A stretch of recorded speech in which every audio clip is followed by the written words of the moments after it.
ऐसे क्यों रो रहे हो? मम्मी जी, आपके लिए चाय बना दूं? और बाहर ना मौसम बहुत अच्छा हो रहा है। मैं चाय के साथ आपके लिए पकौड़े भी बना देती हूँ। रुक,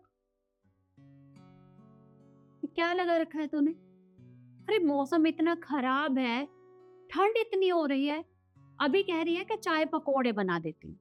थोड़ी देर बाद पूछने के लिए आएगी कि पराठे बना देती हूँ। उसके बाद शाम होते ही कहेगी कि खाने में क्या बनाऊं? अरे क्या है? दिन भर काम करते हुए थकती नहीं है क्या? थोड़ा बहुत आराम कर लिया कर बेटा।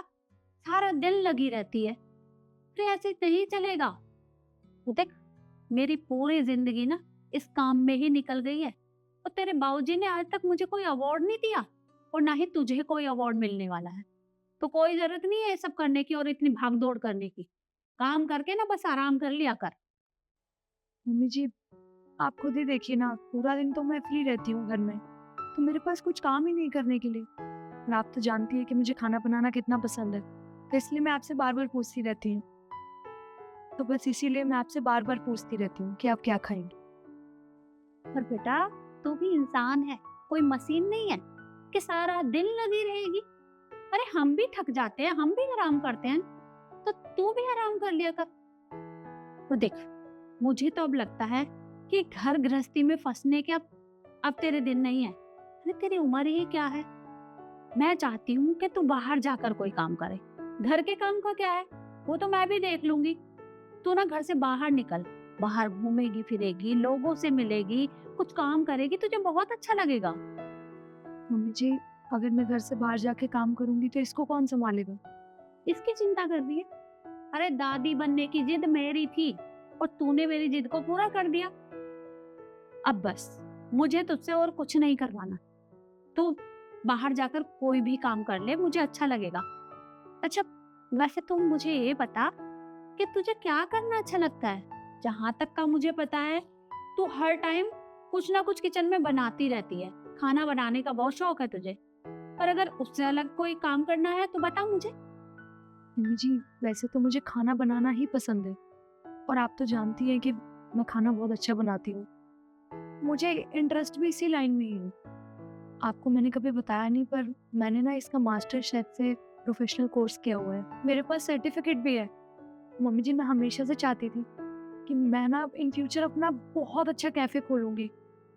फिर शादी हो गई, इसीलिए फिर मैंने उस तरफ ध्यान नहीं दिया। पर मेरे पास सर्टिफिकेट अभी भी है। अरे कोई बात नहीं, अगर तूने तब छोड़ दिया तो अब कर लेते। तू आने दे तरुण को, मैं उससे बात करूंगी, ठीक है?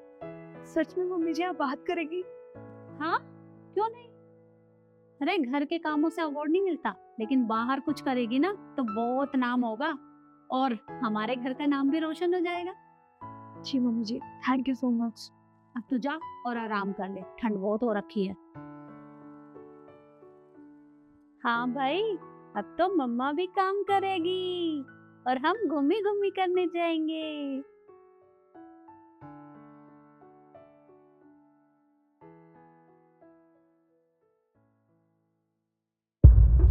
हाँ, लेके जा रहे हो मुझे तरुण? कहीं नहीं। देखो, आओ आओ। ये सब क्या है? मम्मी ने मुझे बताया कि तुम्हारा सपना है कि तुम्हारा एक कैफे हो, और मैं भी काफी टाइम से एक काम करना चाहता था। तो फिर मैंने सोचा क्यों ना एक कैफे खोल लिया जाए, तुम्हारा सपना भी पूरा हो जाएगा और मेरा काम भी हो जाएगा। कैसा लगा? Mummy ji, thank you so much. आपको पता है मैं बहुत लकी हूँ कि मुझे आपकी जैसी सास मिली, जो मुझे अपनी बहू की तरह नहीं, बेटी की तरह प्यार करती है। अरे इसमें थैंक यू बोलने वाली क्या बात है? एक बेटी कभी अपनी माँ को थैंक यू नहीं बोलती, और तेरा सपना था, हमने पूरा कर दिया। एक बार देख लो, कैसा लगा तुम्हें कैफे? किसी चीज की कमी तो नहीं है? बहुत अच्छा है। तुम्हें पता है, मेरा बहुत टाइम से सपना था कि मैं अपना कैफे खोलूं। ये तुम लोगों ने वो आज पूरा कर दिया। अब इसको हम दोनों संभालेंगे। हम दोनों मिलके? हमें ऑफिस नहीं जाना? अरे ऑफिस तो जाना है, ऑफिस में पापा भी तो रहते हैं, कुछ टाइम वो संभाल लेंगे। अभी नया कैफे खोला है, कस्टमर ज्यादा आ गए ना तो तुम होपलेस हो जाओगी, इसलिए मैं तुम्हारे साथ रहूंगा। जब तुम चीजें मैनेज करना सीख जाओगी, उसके बाद मैं ऑफिस चला जाऊंगा और यहाँ भी आता रहूंगा। ठीक है। एक बार घूम कर देखो, कहीं कोई कमी तो नहीं है? तो बहुत अच्छा है।